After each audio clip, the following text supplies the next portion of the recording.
उनमें से बहुत सारे लोग नहीं होंगे, लेकिन बाद के वर्ष के बहुत सारे छात्रों की उपस्थिति अलग अलग फील्ड में होगी। बहुत सारे पुरातन छात्रों में देख रहा हूं, डॉक्टर बिभ्राट चंद्र कौशिक तो यहीं के छात्र हैं। यहां छात्र संघ के महामंत्री भी थे, अध्यक्ष भी थे, और इस समय प्रोफेसर हैं। अभी रिटायर तो नहीं हुए,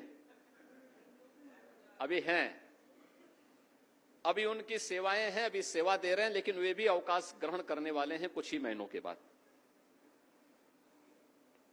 डॉक्टर संजीव गुप्ता यहीं के छात्र होंगे, इस समय कुलपति हैं।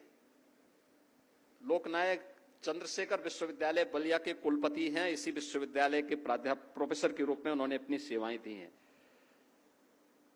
ऐसे ही अलग अलग क्षेत्रों में जिन लोगों ने अपना योगदान दिया है, ऐसे विशिष्ट जन आज भी मौजूद हैं, और उनको बुलवा करके पुराने जितने भी, डॉक्टर धर्मेंद्र सिंह इसी विश्वविद्यालय के छात्र हैं।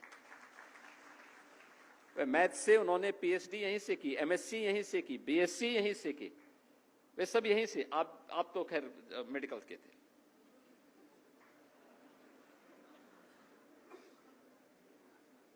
लेकिन ये सभी गोरखपुर विश्वविद्यालय के मुख्य कैंपस से जुड़े हुए छात्र रहे हैं और हैं भी।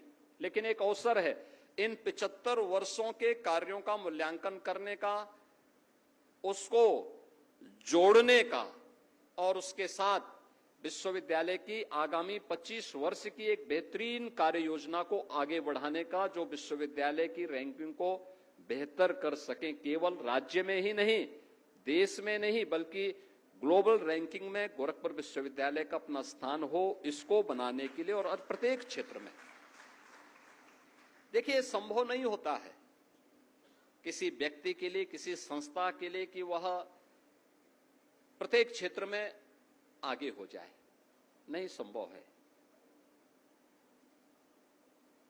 कोई व्यक्ति ये बोले कि मैं हर एक फील्ड में परफेक्ट हो जाऊंगा, संभव नहीं है, किसी एक क्षेत्र में होगा। अभी रविकिशन कह रहे थे कि क्या मैं विश्वविद्यालय में प्रोफेसर हो सकता हूं। मैंने कहा भी आप प्रोफेसर नहीं हो सकते, लेकिन विजिटिंग प्रोफेसर के रूप में आपकी सेवाएं ली जा सकती, क्योंकि उनके पास डिग्री नहीं होगी।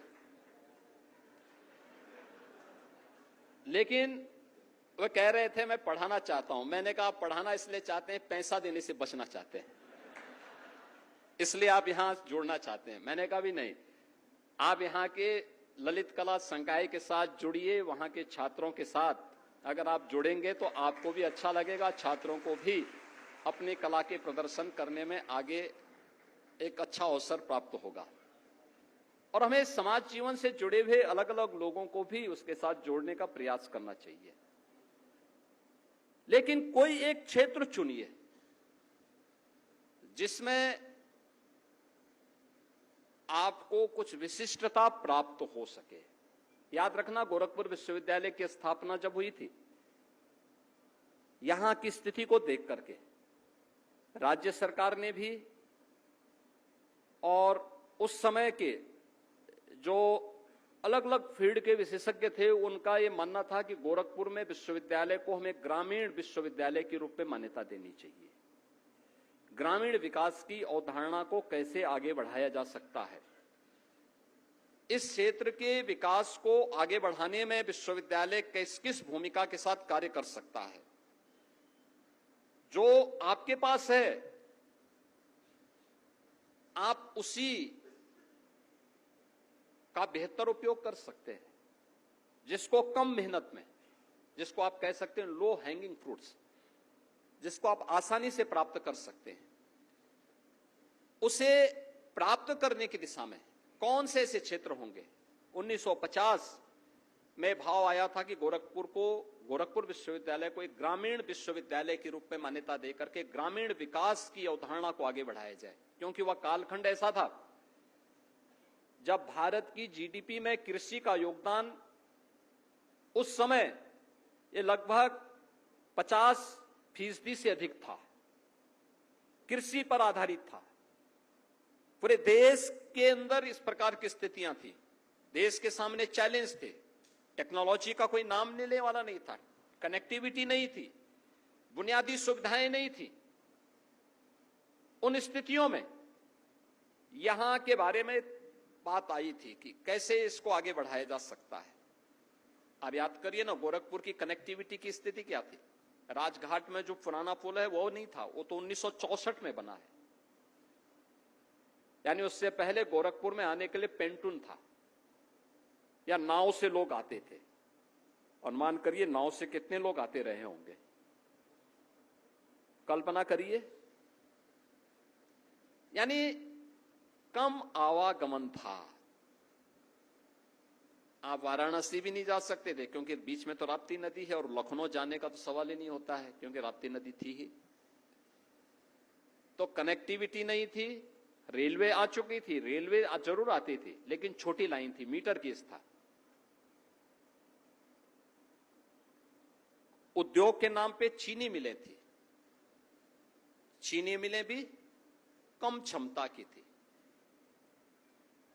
उत्पादन इतना अच्छा नहीं हो पाता था क्योंकि लोगों के पास सिंचाई के साधन भी कम थे, बिजली नहीं थी, कम थी। उस समय केरोसिन या डीजल की संभावना भी ना के बराबर था, बहुत कम मिल पाता था। अन्य संसाधन भी नहीं थे क्योंकि इनके लिए कनेक्टिविटी बहुत आवश्यक है। कोई केरोसिन जमीन के नीचे से तो निकलेगा नहीं, यहां पे डीजल या पेट्रोल जमीन के नीचे से तो निकलेगा नहीं। इन सभी के लिए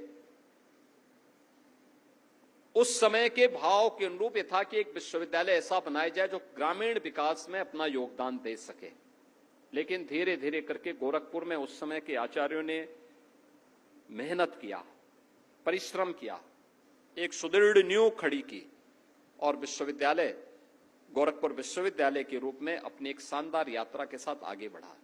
लेकिन किसी एक क्षेत्र को जिसमें आपकी विशेषज्ञता आगे बढ़ सकती हो, विश्वविद्यालय को एक पहचान दिला सकती हो, उस क्षेत्र को चिन्हित करना, उसमें ऐसा कार्य करना जो आपको एक नई पहचान दिला सके। कहीं भी देश के अंदर कोई ऐसा कार्य हो तो लोग याद करें कि हां, उसके लिए याद करें कि हां, उस विश्वविद्यालय के पास ये विशिष्टता। आज भी हम देखते हैं अलग अलग संस्थान अपनी एक विशिष्टता को लेकर के अपनी पहचान को बनाने के लिए संघर्ष करते हैं, और विश्वविद्यालय को भी अगले 25 वर्ष की अपनी कार्य योजना को बनाते समय सर्वांगीण विकास की इस भाव को तो रखना है, लेकिन विशिष्टता हमारी किस फील्ड में हो सकती है, उस फील्ड की उस विशेषज्ञता के लिए अपने नए प्रयास को आगे बढ़ाना होगा।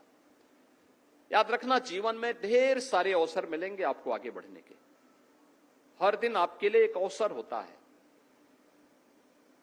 लेकिन उस अवसर को हम अपने अनुरूप, अपने संस्थान के अनुरूप कैसे मोड़ सकें, वह एक कार्य योजना तैयार करना और उसको समय रहते निर्णय ले लेना अत्यंत महत्वपूर्ण होता है।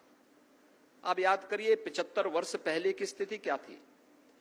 एक विश्वविद्यालय की स्थापना के लिए 45-50 करोड़ की लाख की मांग हो रही थी कि इतना पैसा होगा तब विश्वविद्यालय बन जाएगा।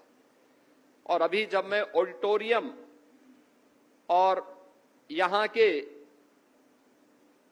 सेंट्रल लाइब्रेरी के भवन के बारे में चर्चा कर रहा था तो मुझे बताया गया कि इन दोनों का जो प्रोजेक्ट है लगभग 45 से 50 करोड़ का है। यानी केवल एक ब्लॉक, जिसको आप कह सकते हैं, एक ब्लॉक के लिए इतना पैसा लग रहा है। समस्या पैसे की नहीं आज के दिन पे, समस्या समय पे कार्य योजना प्रस्तुत करने का है, समयबद्ध तरीके से इसको आगे बढ़ाने का है। मैंने अभी कार्यदायी संस्था से पूछा, मैंने कहा ऑडिटोरियम यहां पे बन रहा है तो कितने दिन में आप बना के तैयार करेंगे। उन्होंने कहा कि अभी टेंडर की हमारी प्रक्रिया पूरी होने और इसको, मैंने कहा शॉर्ट टर्म टेंडर के बाद इसको आगे बढ़ाइए, कैसे आप कर सकते हैं।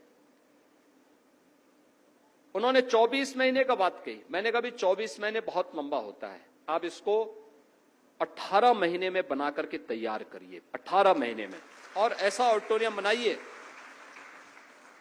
कि विश्वविद्यालय के लिए उपयोगी तो हो, उसमें कॉन्फ्रेंस रूम भी दीजिए।